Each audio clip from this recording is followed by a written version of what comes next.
And here we go. Yes, Let's it begin. is. 5, 4, 3, 2, 1. I'm John Miglosh for the WDMA, bringing interesting things to you today about mail and digital. We'll see. We'll see what it's about. So first, this is from Steve. Let's go over here and Steve Falk, and he he pointed this out on LinkedIn that that Barbie had her own post office. Okay, she had mail trays. Oops, she had mail trays. She had a mail window, and I forget what that's called, where the mail slots where you put the mail in. She had a mailbox that could go out on the street, and so she was all set to be a legitimate post office. And I've seen post offices that weren't much bigger than that. Steve says, the Barbie movie reminding us of what was and still is important. And yes, she had a post office and loved stamps and direct mail, and I'm guessing she has a soft spot for fashionable clothes catalogs. For fashionable clothes catalogs. Yes, of course. Doesn't she love looking at catalogs, right? Isn't that something? And so Steve brought us that, and Steve's a supporter of the WDMA, so thank you for that. Okay, here's an interesting, this is, unfortunately, they didn't put up the transcript. This is from Campaigns and Elections. It says, Bridging the Gap, Harnessing the Power of Direct Mail in the Digital Age. And right off the bat, what I listened to, and I didn't listen to the whole thing, it's an hour-long discussion of mail and its power in political campaigning and political fundraising. And they started off by saying that between 2018 and now, mail has increased about 30 to 40% in its use in political campaigns, which is just staggering, right? And I know they get a better deal, but still, it's amazing that they're in large part moving money away from digital and into mail, and part of it is the mail-in ballots have proven that you can swing elections with the mail. Take that any way you like. Um, Unfortunately, this article is not an article. It's only a little teeny one. It says, the shifting political landscape has led to a growing trend and interest in leveraging direct mail as a powerful tool to enhance digital political advertising outreach. As campaigns face new and evolving challenges on digital advertising channels, including targeting limitations and rising costs, to ensure impact as well as increased skepticism among voters, political constraints or consultants are using new avenues to optimize their campaign performance.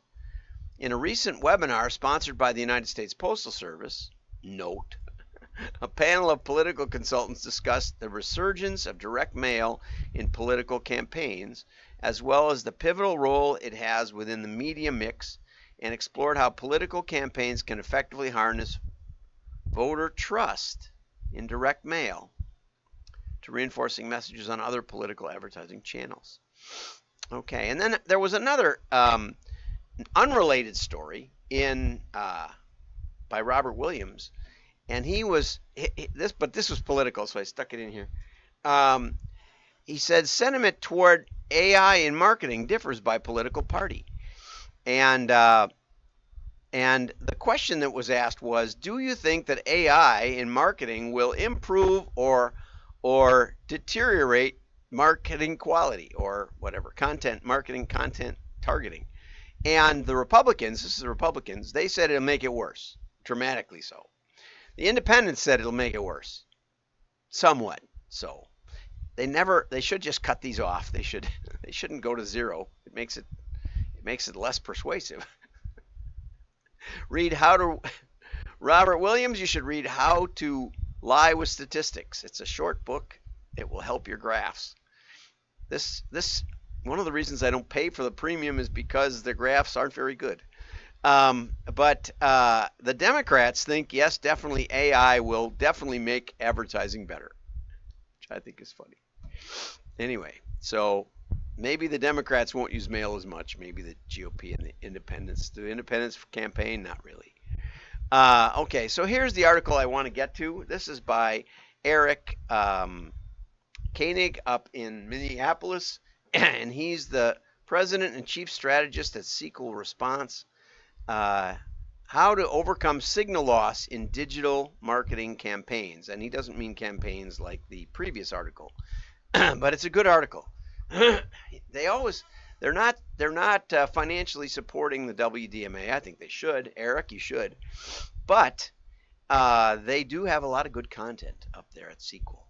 So it starts off with the situation, right? Digital advertising has undergone significant changes. Google paid search strategies, Facebook lookalike conversions, and cookie retargeting. But in less than 3 years, that's changed, partly because of Apple's app tracking, where they basically said you can turn off your third-party cookie tracking. And third-party cookies, so if I have a website, I may not even know. I long ago, I looked up on the WDMA.org to see what it had for cookies, and it turned out it had 3 or 4. I hadn't set them up, but it's a WordPress website, and some of the WordPress apps that I got for free and was using put their own cookie on visitors. It wasn't anything malicious. It was just something to follow you around with. And so those cookies then could gather data on visitors to WDMA.org. I think I've turned them off, but every time you load another app or it updates, you never know. Which is part of the point of third party, is that they're sort of lurking, and even the website owner probably doesn't know all the third party cookies that are lurking on their own website. How crazy is that, right? And so they follow visitors around. First-party cookies aren't going away. So if I wanted to have, like if I had a Google tracking cookie that I got from Google Analytics and put it on WDMA.org, that would be a first-party cookie. And now once you go to another site, then it becomes a third-party cookie. Well, I guess it's a third party since it's from Google. But I might give Google permission to track it to myself. It's not as simple as I thought. I need some feedback here. We need some chat on this one. Okay, so my understanding is first-party cookies are cookies related to the site, and maybe part of, like if I go to ESPN, it logs me in. Okay, I don't have to type in my password every time. And WDMA used to be a logged-in site that you had to log in on. You don't have to now. You can to get to the show notes every day that are up there. You log in and get into the members only area. But WDMA used to be a completely locked site, and we would give you a cookie for that. And when you came back, you'd just be logged in and you didn't have to put in your password. And that was a first-party cookie. I'm sure of that. There was a point to it on the site, and it made it convenient for everybody. The third-party ones follow you around, but there is some question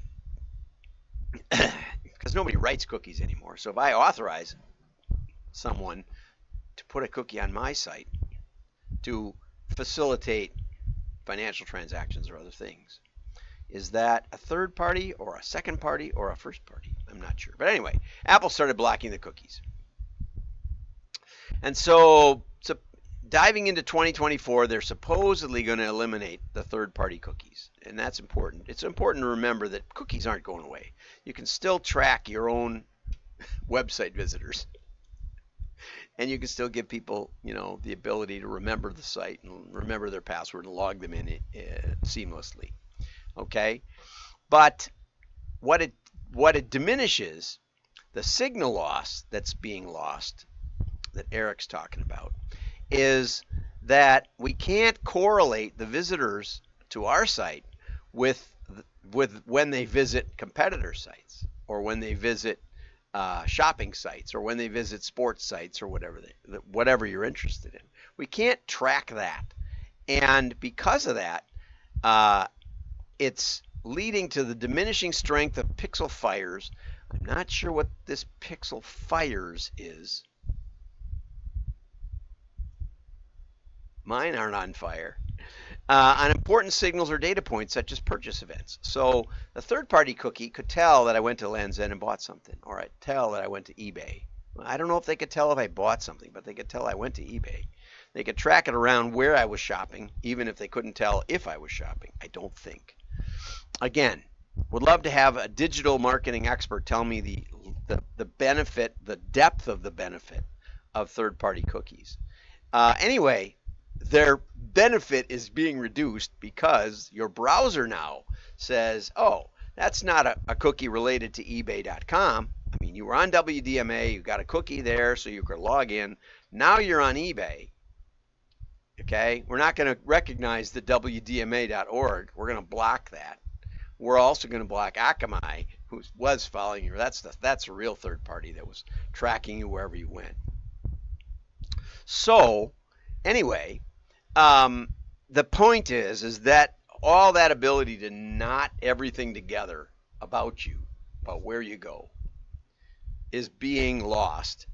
Now, there's a secondary question, which is, does that sort of thing make any sense anyway? When I look at my browsing history and I say to myself, now what kind of a person would browse all of these different websites? What would that tell you about them? How could you sort through that? And that's still an open question to me.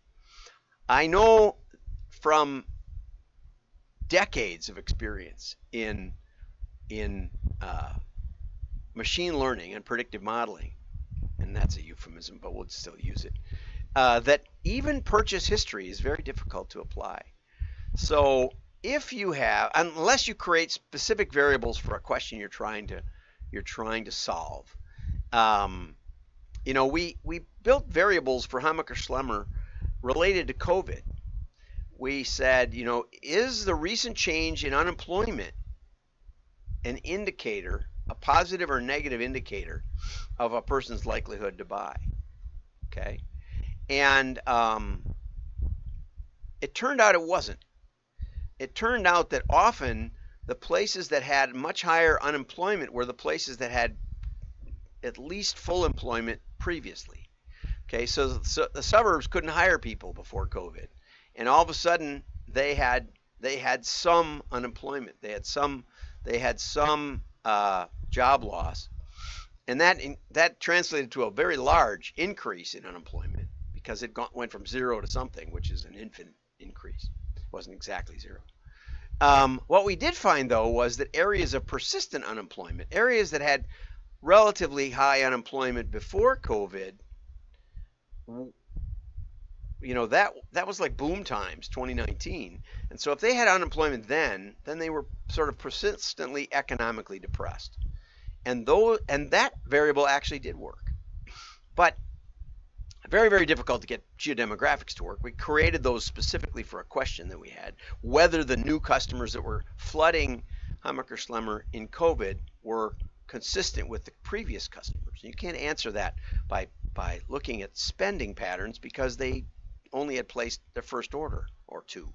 But anyway, even when you're trying to predict buyer behavior, especially in a gift-oriented catalog, what they buy is, that they bought is more relevant than what they bought, even though you'd swear you could make sense out of all that in-depth first-party data, or some people call it buying data. They call zero-party data because it's something that the consumer directly gives you. You're not even acquiring it behind the scenes like the WDMA cookie that lets you log in. They're giving you their name and address and their requested product and their payment information and all that stuff. Totally voluntary transaction. Okay, so anyway, digital's getting more expensive. Okay, and therefore personalization, lookalike modeling, and audience targeting and retargeting are getting difficult, and especially attribution. Okay, especially attribution.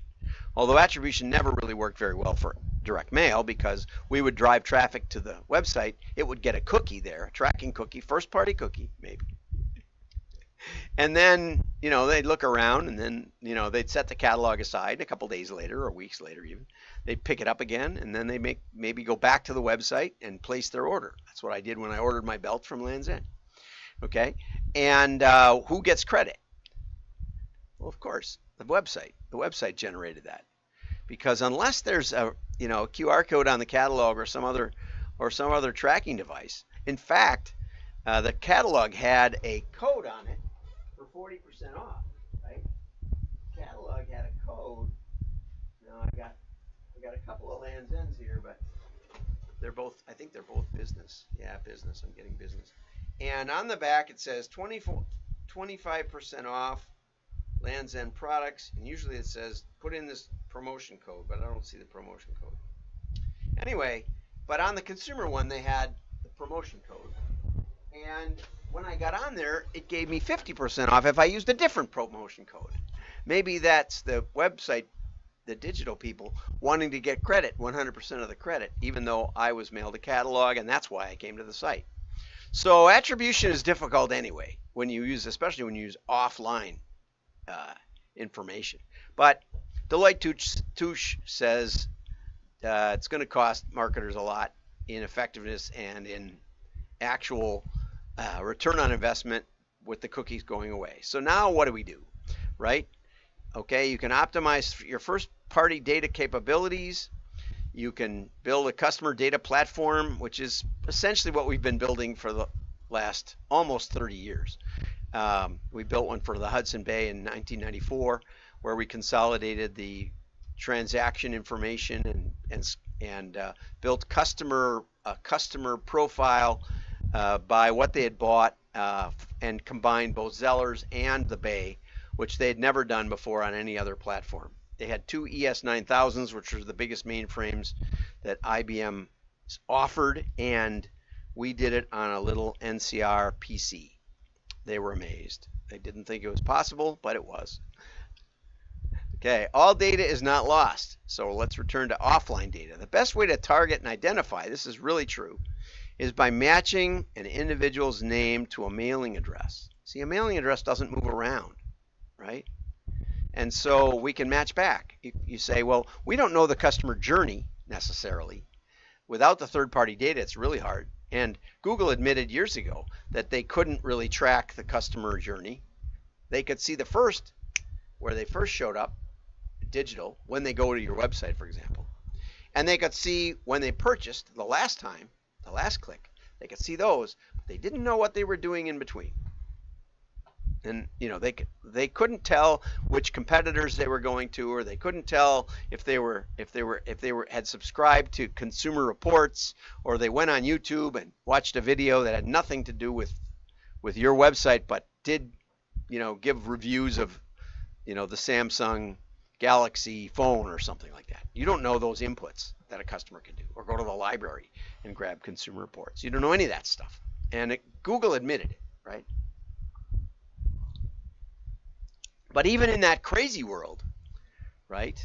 Even in that world where the digital guys snuck me into their tracking code on the Land's End website when I came, because they offered me a better deal than the catalog offered me, even though the catalog was the one I actually put that code in first, and then I saw the offer for a better deal, and then I put it in again, a different code, and then I put it in my shopping cart and came back a couple days later, and they said, well, this is expired, and all of a sudden the order doubled in price.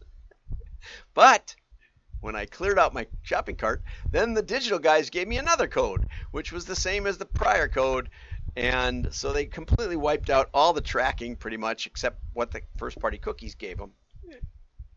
But they certainly eliminated the idea that I would ever have come there because of a catalog, except, here's the important part, this is what Eric's getting at, except they had my address, and they knew they mailed me catalogs, and they knew they got an order from that place that they sent me a catalog, and so they could match back my name. Now, Sometimes I ship it to my office because the Postal Service has trouble with my address, and so do most catalogers. Anyway, so offline data can be more reliable when associated with online libraries and third-party segments because it's anchored to an individual's name and physical address. If we only had that from this article, this is gold mine, right? Past spending behavior equals accurate for future purchase predictions. Well, sort of. Only if you have a good theory on how it works. And I could get into that in a lot more detail. Offline sales are expected to account for 71% of all retail sales. And some of our clients have used credit card information. So a customer that lives at 3 different houses, they have a summer home in Wisconsin, they have a winter home in Florida, and maybe they have a lake home in Wisconsin too, right, for the summer. And they may go to all 3, and they may shop at different stores at each one. And we had that case happen in our customer data set for Lovesac. But because the credit card information was consistent, we could consolidate those 3 addresses. Why would we consolidate those 3 addresses? The reason is because a 3-time buyer, if they bought once at each location and shipped it to each house, it looks like 3 one-time buyers. Now, when you're deciding who's worth remarketing to, we're going to spend $1.50 or something sending them a catalog. Is it worth it to go to the one-time buyers who maybe haven't bought in 3 years? Maybe not. It's getting a little iffy, right? Okay, but if you have a 3-time buyer, but they're at different addresses, I know that's why it's tricky. And that's why a lot of companies are going to third-party data consolidators, because they may actually see that is the same person. And if you track by credit card, you can probably pull that together. But a lot of retailers couldn't. If they have a card, like a Kohl's credit card, then it's pretty easy. We did that with the Bay back in 1994. Okay, so then he gets into lists, and it's an excellent article. Go to wdma.org, subscribe, and you can get the show notes all marked up for free. I don't know what deterministic matching techniques are. I'd like to know from Eric, but matching is matching. You can determine what you can determine. I know what determinism is because I have a master's in philosophy. Have a great day. Eric, I'd like to hear from you on those 2 ideas. What is deterministic matching techniques? And what was the other one up here? The fire of pixels. What is a pixel fire?